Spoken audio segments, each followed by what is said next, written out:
Hello friends, welcome back Spanish channel நண்பர்களே. எனக்கு இந்த வீடியோவில் பார்த்தீங்கன்னு வச்சுக்கோங்களேன், மிக மிக முக்கியமான ஒரு எச்சரிக்கையான விஷயத்தை தான் இப்போ இந்த வீடியோவில் சொல்ல போகிறேன். அப்படி என்ன எச்சரிக்கையான விஷயம் அப்படின்னு கேட்குறீங்களா? நாளை நாள் பார்த்தீங்கன்னு வச்சுக்கோங்களேன், தேதி மிகவும் முக்கியமான ஒரு நாளுங்க. அப்படி என்ன நாளை நாள் முக்கியமான தேதி அப்படின்னு கேட்குறீங்களா? நாளை நாள் டிசம்பர் மாதத்துடைய 29ஆம் தேதி. அதே போல் தமிழ் மாதம் பார்த்தீங்கன்னு வச்சுக்கோங்களேன், குரோதி ஆண்டுடைய 9வது மாதமான மார்கழி மாதத்துடைய 14ஆம் நாள். அதே போல் நாளை நாள் கிழமை பார்த்தீங்கன்னு வச்சுக்கோங்களேன், ஞாயிற்றுக்கிழமை. ஆக்சுவலி நாளை நாள் வரக்கூடிய ஞாயிற்றுக்கிழமை ஒரு ஆபத்தான ஞாயிற்றுக்கிழமை என்று சொல்லலாம். அதுவும் வீட்டில் பெண்களுக்கு ஆபத்தான நாள் என்று சொல்லலாம். அப்படி என்ன நாளை நாள் ஆபத்தான நாள்? எப்பயும் போல ஞாயிற்றுக்கிழமை தானே அப்படின்னு நீங்கள் கேட்கலாம். ஆண்டுடைய கடைசி ஞாயிற்றுக்கிழமை நாளைய ஞாயிற்றுக்கிழமை.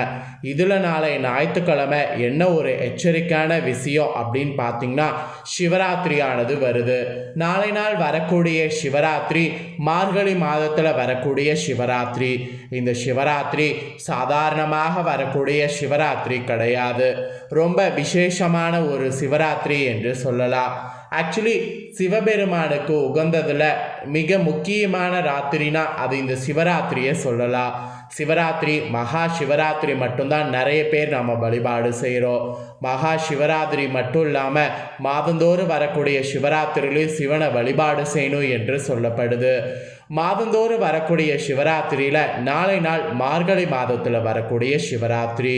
மற்ற மாதங்களில் கூட சிவராத்திரியை நாம் விட்டுறலாம், ஆனால் மார்கழியில் வரும்போது விட முடியாது. ஏன்னா மார்கழி மாதம் ஒரு பயங்கரமான மாதம். இந்த மாதத்தில் வரக்கூடிய சிவராத்திரி பயங்கரமான ஒரு சிவராத்திரி. இந்த சிவராத்திரி சக்தி வாய்ந்த சிவராத்திரியாக சொல்லப்படுது. இந்த சிவராத்திரியில் இப்போ நான் சொல்லக்கூடிய இந்த 4 உணவுகளை சமைக்கக்கூடாது. மீறினா ஆபத்து உங்களுக்கு வரும் என்று சொல்லப்படுது. நாளை நாள் சிவராத்திரி வழிபாடு நீங்கள் செய்தாலும் செய்யாமல் இருந்தாலும் பெண்களுக்கு இது ஒரு எச்சரிக்கை. நாளை நாள் மறந்தும் இந்த 4 உணவுகளை எடுத்துக்க கூடாது. மீறி எடுத்துக்கிட்டால் அது ஆபத்து தான் ஏற்படுத்தும். அப்படி நாளை நாள் என்ன உணவுகள் எடுத்துக்க கூடாது, அதை ஏன் எடுத்துக்க கூடாது அப்படிங்கிறத நான் சொல்ல போகிறேன். இந்த வீடியோ ரொம்ப யூஸ்ஃபுல்லாக ரொம்ப இன்ட்ரெஸ்டாக இருக்கும். கண்டிப்பாக வீடியோ ஸ்கிப் பண்ணாமல் பாருங்கள். வீடியோவை நீங்கள் ஸ்கிப் பண்ணாமல் பார்த்தா மட்டும்தான் நாளை நாள் என்ன உணவுகள் எடுத்துக்க கூடாதுங்கிறத தெரிஞ்சுக்க முடியும். ஆக்சுவலி மார்கழி மாதம் தமிழ் மாதத்தில் 9வதாக வரக்கூடிய மாதங்க. இந்த மாதம் பார்த்தீங்கன்னு வச்சுக்கோங்களேன், ஒரு முக்கியமான மாதமாக குறிப்பிடப்படும். தெய்வீக விஷயங்கள் நிறைந்திருக்கக்கூடிய மாதமாக இந்த மாதம் கருதப்படும்.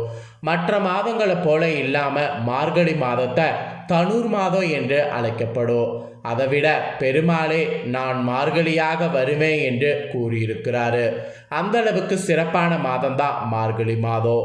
இந்த மார்கழி மாதத்தில் வரக்கூடிய ஒவ்வொரு நாட்களுமே தெய்வ வழிபாடு செய்யறதுக்கு உகந்தது. நீங்கள் உங்கள் ஊர்களில் இருக்கக்கூடிய கோவில்களில் விடிகாலம் பார்த்தீங்கன்னா காலையிலேயே பூஜையானது நடைபெறும். அந்த பிரம்ம முகூர்த்த பூஜை நடைபெறக்கூடிய மாதமாக இந்த மாதம் முழுக்க இருக்கும். இவ்வளவு சிறப்புமிக்க இந்த மார்கழி மாதத்தில் வரக்கூடிய ஒன் ஆஃப் த ஒரு ஸ்பெஷல் நாள் தான் மாத சிவராத்திரி. இந்த மாத சிவராத்திரியை தவறாமல் நான் சொல்லக்கூடிய முறைகளில் நாளை நாள் நீங்கள் இருந்தாவே உங்களுக்கு இந்த சிவராத்திரியுடைய பலனை முழுசாக பெற முடியும். சிவனுக்கு உகந்த சில முக்கியமான திருவாதிரை திதியும் இந்த மாதத்தில் வரும். அதனால் சிவபெருமானுக்கு உகந்த மாதமாகவும் இந்த மாதம் சொல்லப்படுது. மார்கழியில் சிவனுக்கும் பெருமாளுக்கும் நிறைய உகந்த நாட்கள் இருக்குது. ஸோ சிவனுக்கு சிவராத்திரினா பார்த்தீங்கன்னு வச்சுங்களேன் ரொம்ப விசேஷம். சிவராத்திரிங்கிறது சிவனுடைய ஒரு ராத்திரி என்று சொல்லலாம். மகா சிவராத்திரி மட்டும் இல்லாமல் மாதந்தோறும் வரக்கூடிய சிவராத்திரியும் ரொம்ப விசேஷந்தான். அந்த மாதந்தோறும் வரக்கூடிய சிவராத்திரியில் மார்கழியில் வரும்போது அது எக்ஸ்ட்ரா ஒரு சிறப்புடைய ராத்திரியாக சொல்லப்படுது. அதனால் இந்த சிவராத்திரியை கண்டிப்பாக மிஸ் பண்ணக்கூடாது. இந்த சிவராத்திரியை அனைவரும் நாளை நாள் எச்சரிக்கையோடு இருக்க வேண்டும்.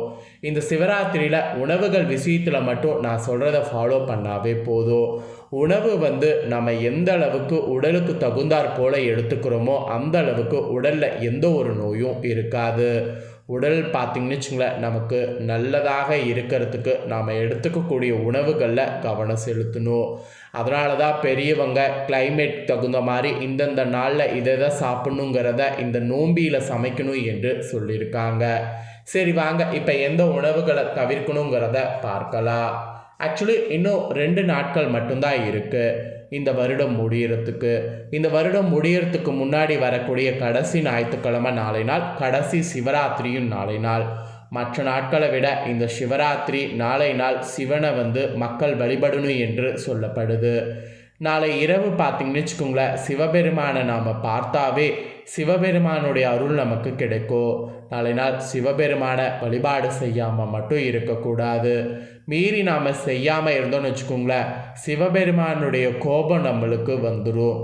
அதாவது சிவபெருமான் நம்ம மேலே கோபம் கொள்வதற்கு கூட வாய்ப்பு இருக்குது. அதனால தான் சிவபெருமான நாளை நாள் வழிபாடு செய்து வரக்கூடிய புதிய வருடத்தை வரவேற்க தயாராகுங்கிறத சொல்கிறேன். நாம் நாளை நாள் சிவனுக்கு படையலாக வழங்கக்கூடிய உணவு ரொம்ப முக்கியம். உணவுங்கிறதுல அதிக கவனம் செலுத்தணும். சில உணவுகள் சிவபெருமானுக்கு பிடித்ததாக இருக்கும். ஆனால் ஒரு சில உணவு வகைகள் சிவபெருமானுக்கு கொஞ்சம் கூட பிடிக்காது என சொல்லப்படுது. ஸோ அந்த பிடிக்காது என சொல்லப்படுதில்ல, அதெல்லாம் என்ன, அதனால நாள் ஏன் செய்யக்கூடாதுங்கிறத உங்களுக்கு சொல்ல போகிறேன். ஸோ எந்தெந்த உணவுகளை சிவனுக்கு நாளை நாள் படையிலிட வேண்டும், எந்தெந்த உணவுகள் நாளை நாள் படையிலிடக்கூடாது முதலிய முழு விவரங்களையும் இந்த வீடியோவில் சொல்ல போகிறேன். கண்டிப்பாக என்னங்கிறத தெரிஞ்சுக்குங்க. உலகம் முழுக்குமே இன்னும் 2 நாளில் பார்த்திங்கன்னு வச்சுங்களேன், புதிய வருடத்தை நோக்கி காத்துட்ருக்கோம். இந்த நேரத்தில் சிவன் மீது கொண்டிருக்கக்கூடிய பக்தியும் அவர் மீது இருக்கக்கூடிய நம்பிக்கையை வைத்து நாளை நாள் சிவராத்திரி அன்று இந்த வழிபாடை மேற்கொள்ளுங்க. நீங்கள் இப்படி மேற்கொண்டு செய்யக்கூடிய விஷயங்கள் வரக்கூடிய வருடம் உங்களுக்கு துன்பத்தில் இருந்து நீக்கும். அதனால் துன்பத்திலிருந்து நீங்குவதற்கு இந்த விஷயத்தை கடைபிடிங்க. ஸோ நாளை நாள் சிவராத்திரி அன்று விரதம் இருக்கக்கூடிய போது கட்டாயம் அசைவ உணவுகள் சாப்பிடக்கூடாது. நாளை நாள் ஞாயிற்றுக்கிழமைங்கிறதுனால நான்வெஜ் நிறைய பேர் எடுக்க ப்ரிஃபர் பண்ணுவீங்க. ஸோ தயவு செய்து நாளை ஒரு நாள் நான்வெஜ் சாப்பிட்றத அவாய்ட் பண்ணுங்கள். கண்டிப்பாக அசைவ உணவுகள் சமைக்கும்போது அது ரொம்பவே ஆபத்தாக இருக்கும். ஸோ நாளை ஒரு நாள் அசைவ உணவுகள் சாப்பிடக்கூடாது. மேலும் நாளை நாள் நாம் சமைக்கக்கூடிய பாத்திரங்கள் மிக சுத்தமான சைவ பாத்திரமாக தேர்ந்தெடுக்க வேண்டும். ஏன்னா நாம் அசைவம் சாப்பிட்ட பாத்திரத்தை அதில் சமைத்து நாளை நாள் சாப்பிடுவது நமக்கு அசைவம் சாப்பிட்ட மாதிரி தான் இருக்கும். அதனால் நாளை நாள் சைவ பாத்திரமாக தேர்ந்தெடுத்து அதில் சமைங்க. இது வரைக்கும் நீங்கள் அந்த பாத்திரத்தில் அசைவம் சமைச்சிருக்கக்கூடாது. அந்த மாதிரி சைவ பாத்திரமாக எடுத்து அதில் சமைங்க. நாளை நாள் விரதம் இருக்கிறவங்க சொட்டு நீர் குடிக்கக்கூடாது. ஒருவேளை அந்த மாதிரிலாம் இருக்க முடியாது அப்படிங்கிறவங்க நான் சொல்கிற மாதிரி இந்த மேலோட்டமான விஷயங்கள் செய்தாவே போதும்.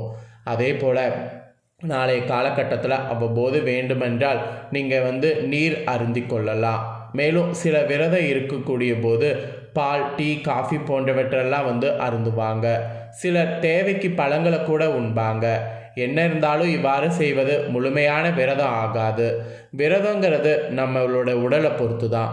அதனால் இந்த மாதிரி நிறைய பேர் சொல்கிறதெல்லாம் கேட்காம உங்களோட சக்திக்கேற்ப நாளை நாள் இதெல்லாம் சாப்பிட்டு கூட விரதம் இருங்க. சாஸ்திரத்தில் சொல்லப்பட்டிருக்கிறது என்னென்னா, உங்களோட சக்தி என்னவோ அதுக்கு தகுந்தாற் போல் இருங்கங்கிறது சொல்லப்படுது. அதனால் விரதம் இருக்க முடிகிறவங்க உங்களோட சக்திக்கேற்ப இருங்க. அப்போ சிவ புராணத்தின்படி துளசியை சிவனுக்கு எக்காரணத்து கொண்டு நாளை நாள் படைக்கக்கூடாது. காரணம், ஐலந்தர் என்கின்ற அசுரனால் இந்த துளசி சிவனுக்கு ஆகாத மரமாக போயிடுச்சு. அதனால் நாளை நாள் எக்காரணத்தை கொண்டு சிவனுக்கு துளசியை சமர்ப்பணம் பண்ணிடாதீங்க. துளசி சமர்ப்பணம் பண்ணால் அது மகா பாவமாக மாறும். அப்புறம் சிவனுக்கு நாளை நாள் தேங்காய் வைத்து படைக்கலாம். ஆனால் தேங்காய் நீர் வைத்து சிவனுக்கு படைக்கக்கூடாது. இது காலங்காலமாக பின்பற்றி வருகிறது. காரணம், சிவனுக்கு தேங்காய் நீரை படையலாக வழங்கிவிட்டு நாம் அதனை குடிப்பதால் அது பார்த்திங்கன்னு வச்சுக்கோங்களேன், அது நல்லதல்ல என்று சொல்லப்படுது. அதனால் தேங்காய் உடைச்ச தண்ணியை அப்படியே கீழே ஊற்றிடணுமோ தவிர அந்த தேங்காய் தண்ணியை சிவனுக்கு படைக்கக்கூடாது. ஸோ அதனால் நாளை நாள் இதை ஞாபகம் வச்சுக்கோங்க. அப்புறம் நாளை நாள் மெயினாக பார்த்திங்கன்னு வச்சுக்கோங்களேன், சிவனுக்கு படையலில் பார்த்திங்கன்னு வச்சுக்கோங்களேன் என்னென்னலாம் வைக்கணும் அப்படின்னு பார்த்திங்கன்னா இனிப்பு வகைகள் வைக்கலாங்க. அப்புறம் நாளை சிவராத்திரியின் போது நம்ம காய்கறிகள், பழங்கள், பருப்பு வகைகள் இதெல்லாம் வைக்கலாம், சமைக்கலாம். சாதாரண உப்பிற்கு பதிலாக ராக் சால்ட்டை நாளை நாள் பயன்படுத்துவது நல்லது. அப்புறம் உருளைக்கிழங்கு, வெங்காயம், பூண்டு, மசாலாக்கள் சேர்க்காமல் சமைத்து சாப்பிட்டு நாளை நாள் இருக்கணும். ஸோ நாளை நாள் சமைக்கிறதுல இவ்வளோ ரூல்ஸ் சொல்லப்பட்டிருக்கு. ஸோ இந்த ரூல்ஸ்க்கேற்ப நாளை நாள் உணவுகள் வந்து சமைங்க. ஸோ நீங்கள் விரதம் இருந்தாலும் இல்லைனாலும் உணவுகளில் இந்த விஷயங்கள்லாம் வந்து ஞாபகம் வச்சு செயல்படுங்க. இதை உங்கள் ஃப்ரெண்ட்ஸ் ஃபேமிலி இருக்கவங்களும் தெரிஞ்சு பலனடையணும்னு நினச்சிங்கன்னா வீடியோ லைக் பண்ணி ஷேர் பண்ணுங்கள். வேறொரு வீடியோவில் வந்து சந்திக்கிறேன். நன்றி, வணக்கம்.